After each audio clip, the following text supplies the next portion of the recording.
बिस्मिल्लाहिर्रहमानिर्रहीम।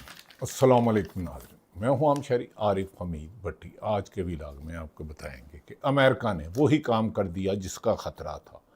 वो पहले दिन से उसकी ईरान के मादनियात यानी कि तेल के ज़खायर, प्राइल के ज़खायर पर नज़र थी।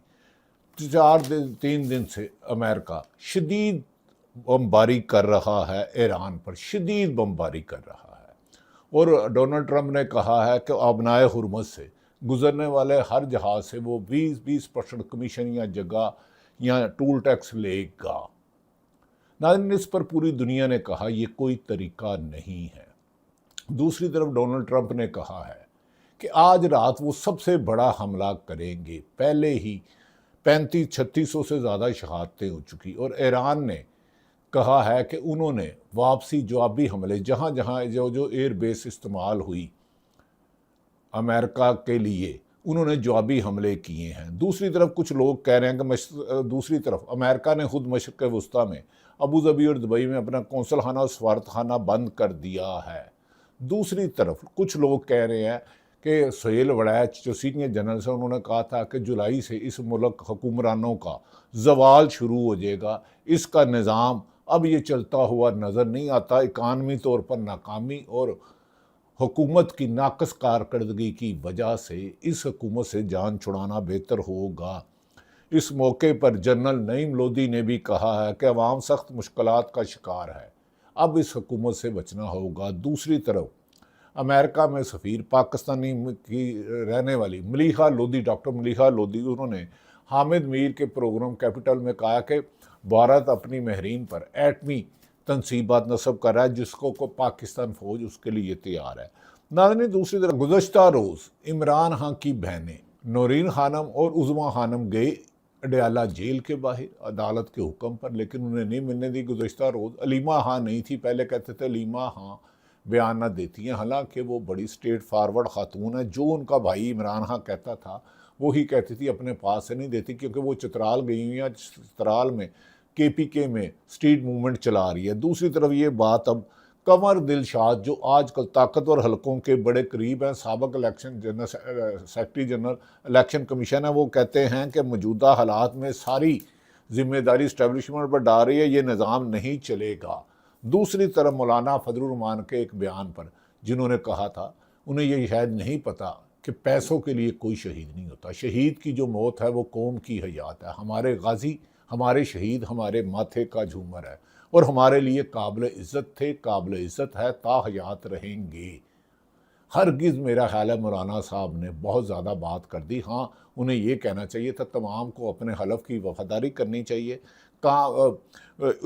उनके उस बयान के कसूर में जलसे के बाद मुस्लिम लीग के नून वाले खासा मौलाना फजलुर रहमान पर तनकीद करें और कुछ तनकीद भी जायज़ है, लेकिन हैरत है कि यहाँ ख्वाजा आसफ भी तकरीर करें। ख्वाजा साहब, आपके वालिद मोहतरम काबिल एहतराम, अल्लाह ताला उनके दर्जा, ख्वाजा सफदर तो ज़ियाउल हक के रहे, तो ज़ियाउल हक के साथ तो जंग में आपने दौड़ा था।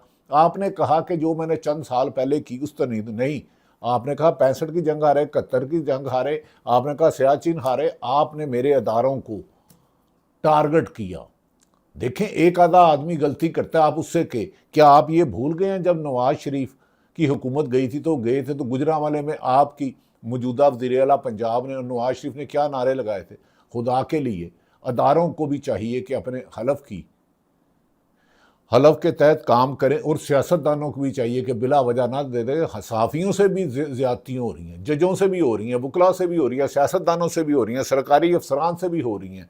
लेकिन मेरा ख्याल है मौलाना फजलुर, लेकिन कामरान मुर्तज़ा ने कहा माफ़ी मांगे। इस पर गुज़श्ता रोज़ मुस्लिम लीग नून की काफ़ी तादाद में बड़े लोगों ने मौलाना फजलुर रहमान के बयान पर तनकीद की और उन्होंने कहा इन्हें अल्फाज वापस लेने चाहिए। मैं भी उनसे ये गुजारिश करता हूँ, मौलाना साहब, शहीद पैसों की तनख्वाह के लिए नहीं होते, वो मुल्क से मुहिब वतन इस्लाम के जाननिसार हैं, हमारी फ़ौज के जवान, हमारे अफसर।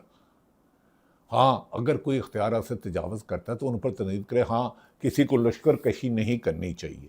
हाँ नाज़रीन, हम इस पे बाद में बात करेंगे। अलीमा हाँ के ना जाने के बावजूद भी नौरीन को नहीं मुलाकात करी गई, क्या इस मुल्क में इंसाफ होगा?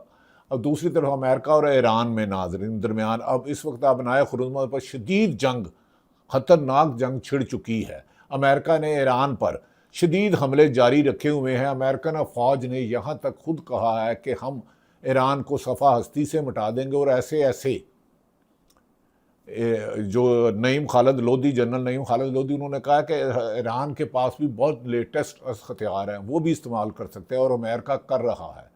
क्या ये दुनिया को तीसरी जंग की तरफ ट्रंप ले जाना चाह रहे हैं? क्या बनाए हुर्मुज़ पर अब ईरान को भी सोचना चाहिए। वो अगर वो यूरेनियम नहीं देते तो इस जंग बंदी के लिए जो पाकिस्तान ने, चीन ने, रशिया ने, आज भी चीन ने कहा इसका स्वार्थी हल निकालना चाहिए, जंग से कोई बड़ा ही पेट्रोल की कीमतों में फिर इजाफा हो चुका है। अमेरिका ने ईरान पर शदीद हमले जारी रखे हुए हैं। अमेरिकन फ़ौज ये दावा कर रही है कि शहरी तनसीबात को निशाना बना रहे हैं, जिसमें बिजली और पानी की फरहमी के मराकज़ को तबाह करने की कोशिश कर रही है। ईरान के जनूबी इलाके में ये भी कहा जा रहा है कि कसम और तड़क कैच समेत मुतअद्दिद जजीरों को निशाना बनाया है, जहां आम आबादी के लोगों को भी नुकसान हुआ है। अमेरिकी हमलों के जवाब में ये भी ईरान के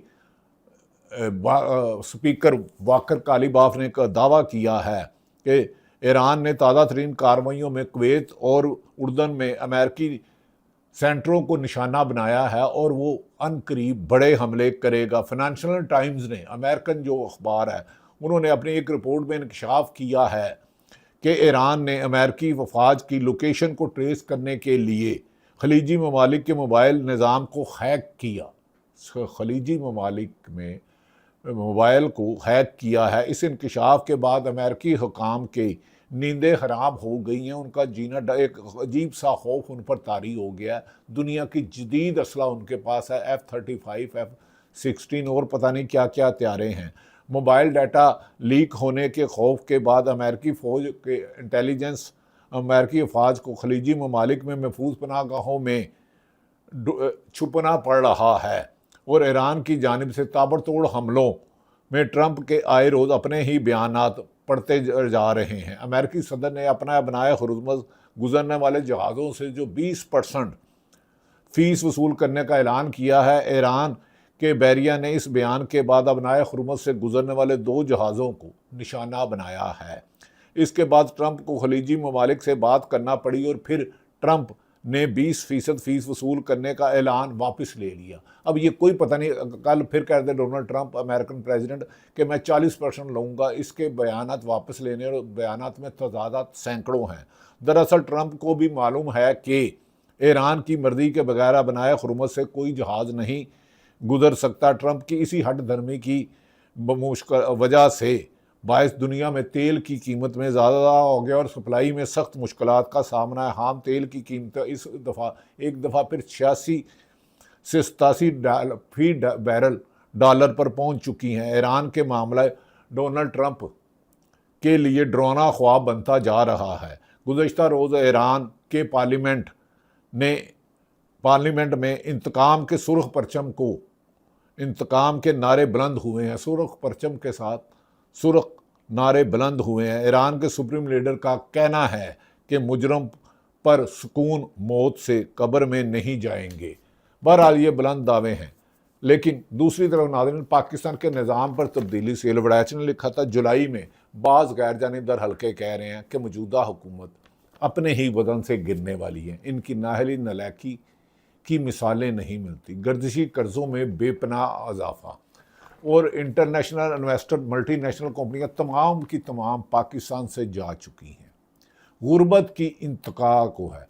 इनकी नाकस और नाहली की वजह से गंदम हमें फिर अरबों रुपए की एक्सपोर्ट करनी पड़ रही है। पाकिस्तान ने जो वादा किया था, एक तरफ अफ़गानिस्तान, बलूचिस्तान और खैबर पख्तूनख्वा में दहशतगर्दी करा रहा है, जिसके पाकिस्तानी अहम अदारों के मुताबिक उसके ताने बाने अफ़गानिस्तान से मिलते हैं, और कराची रेंजर के दफ्तर जो अटैक हुआ था उसकी भी प्लानिंग अफ़गानिस्तान से हुई थी, जहाँ कराची पुलिस और हमारे हसास अदारों ने पकड़ लिया उनको। अच्छे काम का वेल डन।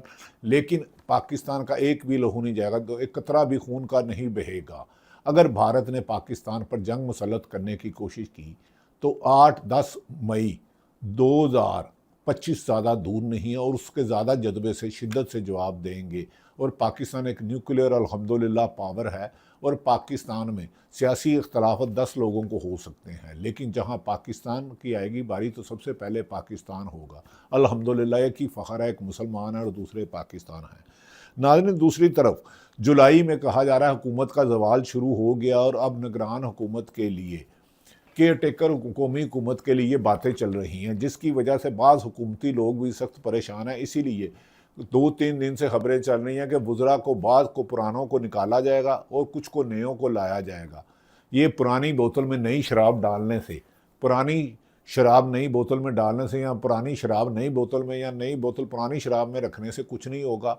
ये आपको साफ शफाफ इलेक्शन कराने होंगे। जिस तरह मुल्क में बलूचिस्तान और खैबर पख्तूनख्वा में रिट नहीं रही, आज़ाद जम्मू कश्मीर में भी हालात तशवीशनाक हैं। ऐसे में इलेक्शन कराने की बजाय नवाज शरीफ और बिलावल भुट्टो ने उधर जाने का ऐलान किया। उधर जो भी जाता है पिटाई होता है। हाँ, पाकिस्तान की सलामती के इशू पर पाकिस्तान की इस्टेब्लिशमेंट हो, पाकिस्तान की मौजूदा हुकूमत हो, अवाम उनके साथ है, लेकिन अवाम के साथ जो बिजली और पेट्रोल और गैस की रोज़ाना महंगाई के बम फाड़े जा रहे हैं, इसमें बर्दाश्त नहीं किया जाएगा। मशरक़ वुस्ता में मैंने बताया था कि दुबई और अबू धाबी में अमेरिका ने अपने सफारत खाने बंद कर दिए हैं। जनरल लोदी ने कहा है कि अमेरिका के पास अगर लेटेस्ट हथियार हैं तो ईरान के पास भी हैं। उन्होंने कहा मेरा तजर्बा है, ये बहुत बड़ी जंग छिड़ जाएगी और इसे रोकना मुश्किल होगा, जिस पर चीन ने गुज़श्ता रोज़ और सऊदी अरब पर हमलों की भी मज़म्मत की है। पाकिस्तान ने भी, सऊदी अरब हमारा इस्लामी मुल्क है, यूएई भी हमारा इस्लामी बरदर मुल्क है, बहरीन है, लेकिन क्या वो अगर अड्डे बेस देंगे और वहाँ से ईरान पर हमला होगा तो आप खुद कमेंट सेक्शन में बताएं कि ईरान को क्या करना चाहिए। मुसलमानों का खून खुद आपस में लड़ के नहीं करना चाहिए। भारत से जंग होती है, हम अमन चाहते हैं, हम दुनिया में अमन चाहते हैं, लेकिन भारत को पाकिस्तान में दहशतगर्दी की इजाज़त नहीं दी जाएगी। न्यूयॉर्क टाइम ने लिखा है कि ईरान में हुकूमत हो, उनके मजहबी रहनमा हो, सियासी रहनमा हो या पासदारान इनकलाब हो, आपस में इत्तेहाद है और वहाँ रजीम चेंज होने का कोई भी चांस नज़र नहीं आता। ये भी कहा जा रहा है कि ये कोई चांस नहीं है। वहाँ उनके मुजतबा आयतुल्लाह खामनेई के बेटे वो कह रहे हैं कि पूरी कौम एक है और ईरान अमेरिका को भरपूर जवाब देगी और बहुत जल्द इसराइल से अगर कोई हमला हुआ तो इसराइल को पहले से ज़्यादा ताकत से हमले देंगे। ईरान ने कई बहरी जहाज़ों को निशाना बनाया है। ईरानी प्रेस ने दावा किया कि उन्होंने कई जहाज़ों को बहरादारों बनाया। दूसरी तरफ नाज़रीन, सऊदी अरब और यमन में हूसियों के एक दूसरे पर हमले की इतलात भी आ रही हैं, जबकि दूसरी तरफ ये भी कहा जा रहा है लेबनान से इसराइल और गज़ा पर और हमास पर हमले किए जा रहे हैं और हज़ारों या दर्जनों शहादतों की इतलात है। नाज़रीन, दूसरी तरफ मैं बता रहा था कि ये हुकूमत जाने के अब आसार बढ़े हैं। आसार बढ़े क्यों हैं कि मौजूदा हुकूमत आवाम की तायद से नहीं, इलेक्शन की धांधली को पूरी दुनिया तस्लीम करती है और फार्म 47 साबित हो चुका है। इमरान खान 3 साल जेल में रहने में भी पहले से ज़्यादा आवाम में मकबूल है।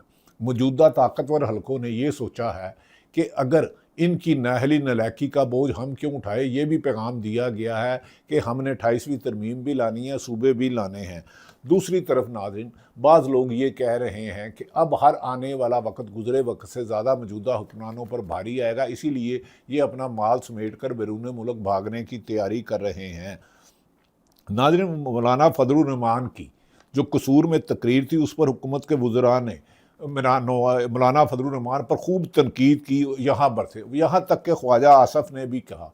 लेकिन माजी में जो ख्वाजा आसफ़ ने मेरी और आपकी इस्टेब्लिशमेंट यानी कि फ़ौज के बारे में लफ्ज़ कहे, मैं दोहरा नहीं सकता। आपने एक वक्त के मुशर्रफ का तयन नहीं था किया, आपने 65 की जंग का भी जिक्र किया, आपने 71 की जंग का भी जिक्र किया, आपने कारगिल का भी किया, आपने कहा हमारे लोथड़े चील नहीं है। खुदा का खौफ करें। आपके वालिद साहब के जो और नवाज शरीफ किस मुंह से किसी भी डिक्टेटर को बुरा कह सकते हैं, मुझे बताएं ना। नवाज शरीफ ज़ियाउल हक ने ही जो आज अफ़गानिस्तान के साथ फड्डा है वही वो लाए हुए हैं। तो ख्वाजा साहब आप अच्छे नहीं लगते, मैं माफ़ी चाहता हूँ। नहीं तो नून लीग को छोड़ो और पहले बताएं कि पीडीएम की जब अपोजिशन में थे आप तो गुजरांवाला में क्या क्या नारे लगाए थे। छाजते छाने छाननी ने की छानना जिदे च आप हज़ारा शेख। लिहाजा और मौलाना फजलुर रहमान को भी सोचना चाहिए कि उन्होंने जो अदारों के बारे में, उनकी शहीदों और गाजियों के बारे में कहा, वो मेरे ख्याल में उन्हें नहीं कहना चाहिए। नाज़रीन, दूसरी तरफ कंवर दिलशाद ने कहा कि मौजूदा हालात में हुकूमत को 4 साल टाइम मिला, वो इस्टेब्लिशमेंट के लिए बोझ बन चुकी है।